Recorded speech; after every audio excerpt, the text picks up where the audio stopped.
Thank you, Anthony. Anthony Magnabosco donated $4.99. Since you made that donation, I'm going to read an email that involves you. Are you still here, Anthony? Let me get rid of the music.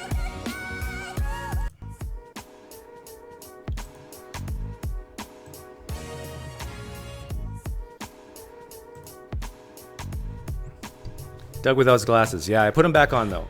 Anthony, are you still here? Say something in the chat. Let me, this concerns you. This is impromptu. Calling an audible here. I got an email just minutes ago, I think. And I'll leave the guy's name anonymous. Let's see. Do I read this or not? I'll paraphrase. So this is a gentleman who's contacted me a little while ago, asked me my advice on how to talk to his family. And he's similar background to me. And, parents, very conservative, evangelical, fundamentalist type. And I advised him, I actually don't remember speaking to him specifically, but my advice was to use street epistemology with his family. And he said, man, that stuff is like Jedi mind tricks. They didn't know whether to or wind their watch. So I wanted to say thank you for the advice. My intent is never to disrespect my family or cause arguments, and SE has been the best tool in the box for that. Street epistemology was the best tool to not show disrespect, in other words, to be respectful to his family and not cause arguments, to have a productive conversation. And he says, I can understand why you get the dopamine rush. It is a dopamine rush when you have productive conversations that are not just fighting. So, Anthony, since I saw your donation there, I thought I would read that out impromptu. And actually, it's good that you're here, Anthony, because this video is actually going to be, I would say, a semi-street epistemology type video, because I'm going to play a Mormon talking about why he believes the Tom jump here. This happened yesterday. And I'm going to juxtapose that with a Muslim and with two Christians. And I think you can hear a lot of similarities. And if you're a Christian listening especially, I think you're going to hear yourself at times, especially if you can pull back, take your belief, rip it out of your body, put it on the shelf and examine it. I think you can see yourself talking in the form of a different worldview. One of the things that I tried for several minutes today to find a video or a comment where people have accused me of saying that Christianity is nothing but a conspiracy theory. Well, my friend Camille, who's studying to be a professional PhD historian, he sent me something today that was very interesting, and he sent me something on Josephus, which is he was a major historian back in the day, and it's the account of the siege of Gamala and Masada. And Camille sent me this, that in both cases, this account, Josephus describes a heroic last stand of Jewish defenders and their eventual suicides. In both accounts, the only survivals were females, 2 females in both cases, because only women were left alive during the battle. The problem is, both sites were thoroughly excavated, and it turns out this account is pretty much completely false, the account that Josephus talks about. But you can see why Josephus would invent it the way he did. It fits his political agenda, so he probably made up the eyewitnesses as well, the female eyewitnesses he made up. Ring any bells, Christians? Female eyewitnesses made up? Now, this is a quote from historian Shane J.D. Cohen. in his book Masada, Literary Tradition, Archaeological Remains, and the Credibility of Josephus. And I quote, "Josephus needs no apology for these inventions and embellishments, since practically all the historians of antiquity did such things." That practically all the historians of antiquity did such things. Now, I can hear the rebuttals coming, flying through that. Well, does that mean we throw away all history, Doug? No, not saying that at all. I'm saying we have to look at it case by case basis. But even Josephus just plain out made stuff up. This is William Lane Craig. I'll put the link in the description box later. He's talking about conspiracy theories and that Christianity cannot be a conspiracy theory. He mentions a couple of historians. Vernet thinks it's inconceivable that one of the disciples should suggest to the others that they say Jesus was risen when both he and they knew the precise opposite to be true. How could he possibly rally his bewildered colleagues into so detestable a project? And are we then to believe that these men would stand before judges declaring the truth of this product of their imaginations? Huteville asserts that a conspiracy to fake the resurrection would have had to been of such an unmanageable proportions that the disciples could never have carried it off. Dighton points out that had there been a conspiracy, it would certainly have been unearthed by the disciples' adversaries, who had both the interest and the power to expose any fraud. Common experience shows that such intrigues are inevitably exposed even in cases where the chances of discovery are much less than the case of the resurrection. So this is William Lane Craig quoting some historians saying, like, the whole idea of Jesus Christ rising from the dead, the whole Christian movement, that being a conspiracy is just ludicrous. Okay, now I want to play a clip. Actually, I'm going to save it for last. I'm going to play a clip of Inspiring Philosophy because he's ranked high on my YouTube ranking list. Congratulations, Inspiring Philosophy. You're doing well. Keep up the good work. But here's Inspiring Philosophy with a nice short 20-second comment on the conspiracy theory. The conspiracy theory wants us to believe a bunch of frightened followers of Jesus stole a body in secret in an overcrowded city to make up a story they were not expecting or was not in line with Jewish messianic expectations in order to get themselves murdered, and that some of the skeptics decided to join their poor persecuted movement for no reason at all. Okay, so that's a nice summary of why the conspiracy theory is just ludicrous. Okay, now let's go to our Mormon friend Kwaku. And he talks about conspiracy theories as well. So you can examine the Book of Mormon, and you can determine if you believe this was a fraud created in a couple months by a man with an elementary level education, or it was something else. You kind of, when it comes to the Book of Mormon, you have about three options. You have three options without getting into conspiracy theories and weeds and things that seem, like an Alex Jones type stuff, right? So you have about it was divinely inspired, right? A being from above came down and essentially directed him to do this. You have he made it up on the spot via improvisation, or you have we don't know how it got here. It's a Stonehenge. It's perhaps a pyramid, right? We don't know, right? It could be a number of things. There's no solid declaration. Of those three, I picked the angel. So out of those three options, he picks that an angel actually talked to Joseph Smith and showed him where the golden plates were and so forth. But you notice in the beginning what he said, that, really you got three options other than conspiracy theory, the Alex Jones type stuff. He's saying to say that this is just all fiction, all made up, Mormonism, to say it's just made up stuff by a guy, come on, that's Alex Jones type stuff. This is Mormonism we're talking about. We got real evidence.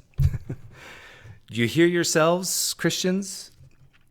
He goes on, Kwaku goes on to say that, Joseph Smith could not have written in this stuff. He was just a farm boy from not Manitoba, from where was he from? Somewhere in the East State.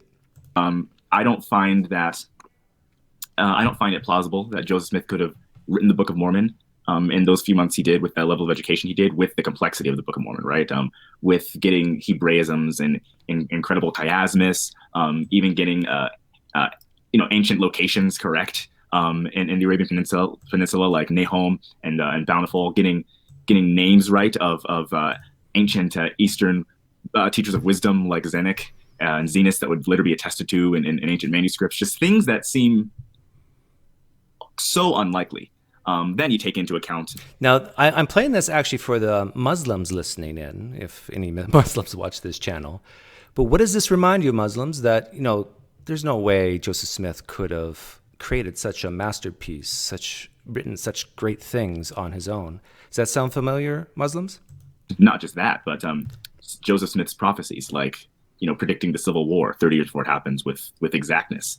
I look at these things and I say, I don't know how he could have made that up. I mean, people, there's still people that have Nostradamus on their phones, the apps and, and things like that. And they say that's impressive. To me, Joseph Smith is far more impressive than Nostradamus, right? So I look at Joseph Smith's life, I look at the things he produced and claimed that they were of God, and I have to make a decision. And I say, I'm going to go with God instead of a fraud. If he made it up, then he was P.T. Barnum of The Greatest Showman to the 100th power. And, I probably still have a lot of respect for someone like that, even if they made it up. But it seems to be unlikely that he made it up. It seems unlikely that Joseph Smith made up the golden plates, that he found them, that he translated them, and all that. Now I'm going to play, I like this guy a lot, Shabir Ali. I think he has a great personality, seems like a really nice guy. But I want you to listen closely to what he has to say about why Muhammad could not have just made this up. Was he capable of writing such a document? Now, some people have tried to prove that he must have been able to read or write. They say, okay, he was a merchant, so if he was a merchant, he must have been able to read or write. Had to know numbers. Had to know numbers, at least some little rudimentary arithmetic or something like this. But that's a far cry from saying that he would be capable of composing a book. And now, there were some people in his time who were known as composers of Muslims, can you hear the similarities between what Shabir is saying and Dr. Shabir is saying and Kwaku? Elegant poetry and so on, but he was not among them. So to think that he came from, the back burner and suddenly he starts to proclaim a message which becomes it becomes a paradigm for the Arabic language, because later on in the 8th century, 100 years later, when Arab grammarians wanted to codify the Arabic grammar, they used the Quran as a reference book. The Quran actually became a masterpiece in the Arabic language, and it began to be cited as examples of elegant prose. So the Prophet, peace be upon him, was not in that humming's coming from his video, not mine. League, being trained and cultivated in producing such elegant prose. It's like saying if somebody wants to get into politics today, they might start at the school trustee level, and then they go on to being a local MPP, then an MP, and so on. Eventually, one would try to become prime minister of the country, but to suddenly rise to the top from nowhere, this is unusual. So this is an indication that the Quran is not a composition of the Prophet's own mind, but it is a revelation given to him from the Almighty God in a level of eloquence that seems to have been beyond the Prophet, peace be upon him, and that comes together with a challenge to produce a book like this one. Okay, and so now if I'm listening to Shabir Ali, so Muslims, help me out here. If I'm listening to Shabir Ali and I'm saying, okay, he's saying that Muhammad just couldn't have written this because of the poetry and he was uneducated and this just, it really seems like it's divine. He goes on to say that he even criticizes himself, like within the text of the Quran, Muhammad criticizes himself, so that's actually Allah doing it, and so that's also evidence, which is the criterion of embarrassment. Sound familiar, Christians? But now help me out, Muslims. This is what Kwaku said as well, and a lot of Mormons, that this Joseph Smith just didn't make this up. It's pretty evident that Joseph Smith was visited by Jesus and Gabriel and told where, was it Gabriel? No, Moroni, and told where the plates were. He couldn't have made this stuff up. He couldn't have written the Book of Mormon himself. Do you see the similarities in the arguments? How would a guy like me figure out, is this guy right? Or is Kwaku right? Or are they both wrong? Can they both be right? Here's the problem. Yeah, that's the problem. And he also goes on, Shabir Ali goes on to talk about persecution. If this just came out of the mind of Muhammad or other men, why would they allow themselves to be persecuted for it? Sound familiar, Christians? Okay. last one that caught my attention with Kwaku is archaeology. How many times have you heard that? Well, in the 1990s, German archaeologists found these tribal altars that had NHM written upon them, Nehem, and they found them in a burial site. And these were non-Latter-day Saints who found this tribal altar, this burial site of Nehem. Afterward, you get to the Dhofar region of Oman, and there is this random beach that shouldn't be there that seems to match the description of everything in Bountiful. Okay, that was Kwaku giving some archaeological evidence. Here is he a doctor? Dr. Butt? Kyle Butt, is that his name? Number 7, the Cyrus cylinder. In 1879, Hormaz Rassam found a small clay cylinder. It's about 9 inches long, and it's now in the British Museum of Natural History. In the ancient city of Babylon, he uncovered this, and this clay cylinder was commissioned by King Cyrus. And it had an inscription on it about his victory over the city of Babylon and his policy toward the nations he had captured. And the text said, "I returned to these sacred cities on the other side of the Tigris, the sanctuaries of which have been in ruins for a long time, the images which used to live therein, and established for them permanent sanctuaries." Okay, so I'm hearing Kyle Butt say that because of this evidence, I should believe that Christianity, this is good evidence for Christianity. Let's go back to Kwaku and talk about the good evidence for Mormonism. And so this has been attested to by, Latter-day Saints, non-Latter-day Saints, the burial site of Nahom. Well, it wasn't until a BYU professor found out about this archaeology and said, this is in the Book of Mormon right here. So it's one of those things that seems to be kind of a shocking, okay, interesting enough. I'll give you one more, so I'll end this rant. One more is, in the Book of Mormon, Jacob quotes a prophet named Zenos and Zenos is talking about the allegory of the olive tree. And basically Jacob kind of says, my life is just like Zenos. Everything that's going to happen to me happened to Zenos essentially, and I'm going to liken Zenos' words unto myself. And the claims in the Book of Mormon about Zenos are pretty striking and pretty specific. So I'll read just a few of them here. It says, and now let's go back to Kyle Butt. The policy, often hailed as Cyrus's Declaration of Human Rights, coincides perfectly with the biblical account of the ruler's actions, in which Cyrus decreed that the temple in Jerusalem would be rebuilt, and that all the exiled Israelites who wished to join in the venture had his permission and blessings to do so. You'd read that in Ezra chapter 1, verses 1 through 11. This little 9-inch long clay cylinder stands as impressive testimony that validates the biblical accuracy. So it's impressive testimony, the accuracy of the Bible. Some of the things are, Zenos gives a farewell speech when it was near for him to die. Zenos reveals to the people what the Lord would show him what would happen in the last days. Zenos shares the words of his father. Zenos is told that despite the Lord's work, Israel, Zion, the kingdom of God would become corrupt, sort of an apostasy, and a few other things. And all those things I read are biblical antiquities by Philo, which was not anything Joe Smith had access to. I'm not even sure if it was translated yet into English. And those things are matched what's in Jacob in the Book of Mormon. Jacob's farewell speech was just an assembly right near his death as he's bringing up that he is just like So Joseph Smith didn't have access to the evidence from Philo, so it's matching up, and so therefore that's good evidence that the core tenets, the core propositions of Mormonism is true. Is the fact that this cylinder was found, should raise the probability that the core tenets or propositions of Christianity is true? Do you see the problem here? When it comes to conspiracy theories, this can't be made up. Kwaku, the Mormon, said that. William Lane Craig said that. Inspiring Philosophy said the same thing. This can't be made up. And I just read for you an example where a professional historian says, yeah, even Josephus made things up. So if I'm hearing as an outsider that, oh, no, how dare you say this is a conspiracy theory, do you realize that Christians, for Mormons who say the same thing, that doesn't impact you at all? And how could Joseph Smith write the things he did as an uneducated man? How could he possibly have known these things? Isn't that similar to what the Muslims say about Muhammad? Well, what do I do with that information? How in the world am I supposed to figure out which guy is telling me the truth and which guy I should believe and which guy, if any, is saying that this is a good reason to believe it's true?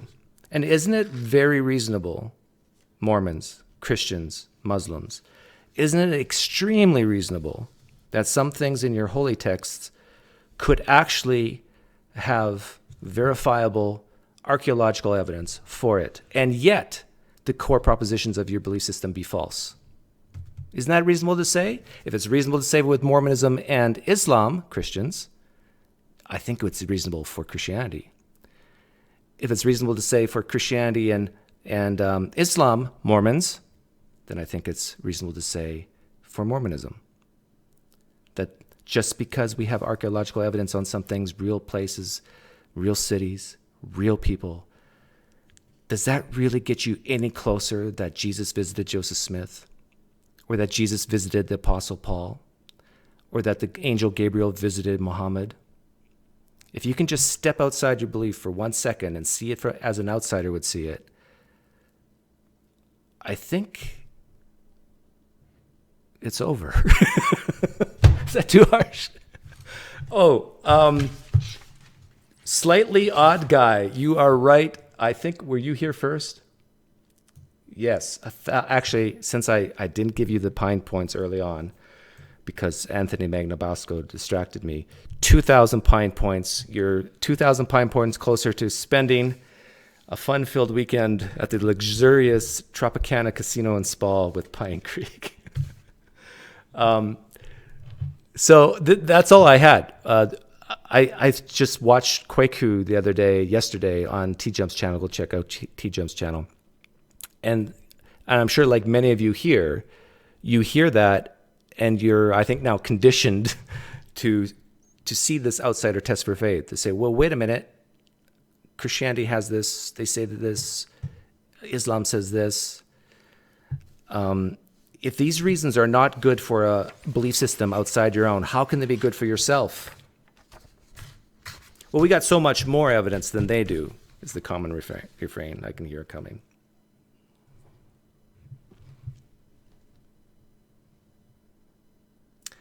Yes, direct revelation from a deity is pretty hard to verify, Mark. I agree with you.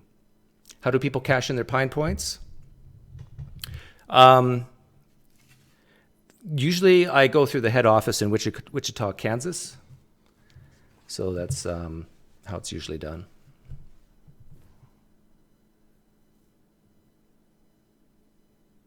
I think that would make many more atheists in a short amount of time. Well, I think, Eddie the Atheist, I think for the typical Mormon, they open it up, the Book of Mormon, and they say, oh, this is mostly history. Maybe some things are wrong, but this is mostly history. I think when a Muslim opens up the Quran and reads it, they think, oh, this is history. This is not legend. This is not fiction. This is not made up. And ditto for a lot of Christians. Not all Christians, but I think the evangelical Protestant-type Christians especially, they think they're reading history. And as I said with Josephus, even Josephus made a lot of stuff up for political reasons. Dare I say, propaganda. And I think a lot of you know the Oxford quotation I always bring up, that the primary emphasis of the Gospels was to build up the faith. It wasn't for a historical analysis.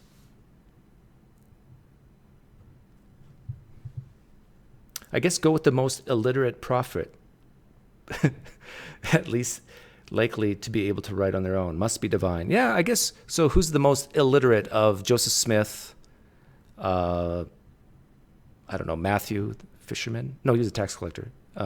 John, or Muhammad.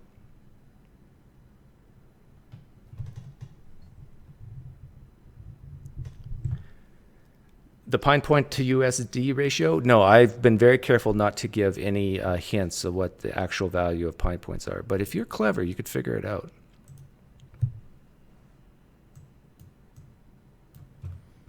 Is there any Muslims here? If so, I'll be really nice. Just identify yourself. Or maybe even former Muslims.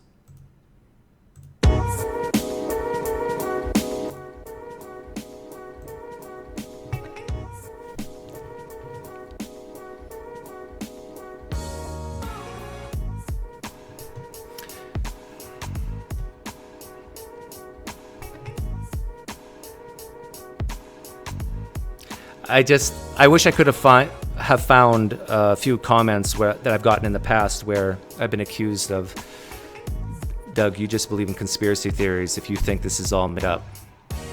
I don't believe the Gospels are all made up. But I do think, just like Josephus, just like Muhammad, and just like Joseph Smith, some, or a lot of the things, are made up. But they don't reflect reality. Don't get me in trouble, Bob. Chen, most scholars say there isn't enough evidence to say Moses existed.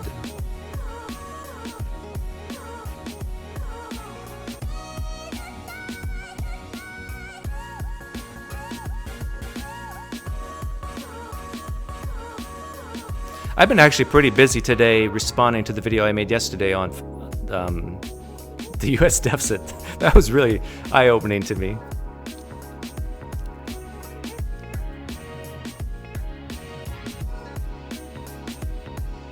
Thank you, Eddie.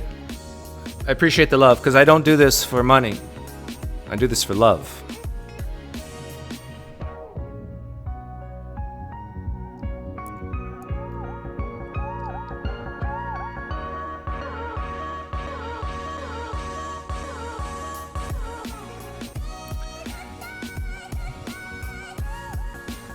Oh, I got something new to show you. Maybe.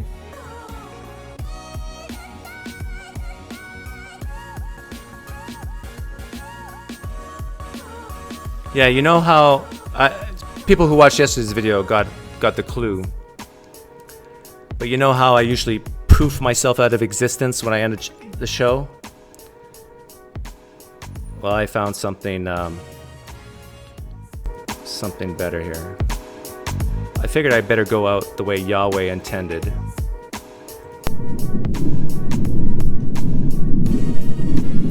Have a great evening. Thank you for watching. I got 5 seconds of oxygen left.